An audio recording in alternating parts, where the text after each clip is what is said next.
Hey, if you have one leg longer than the other one, it can cause everything from scoliosis to uneven hips to flat feet and so much more.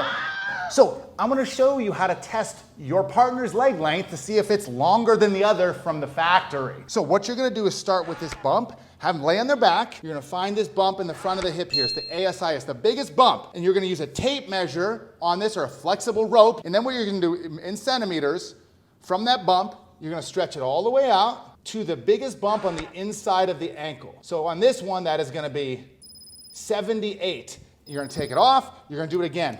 You're gonna repeat that 5 times per leg in centimeters. Get rid of the 2 weird numbers, average out the 3 that are kind of close, and then the difference you're gonna see is in centimeters. You gotta move the decimal over 1, so it's gonna say 1.75 difference.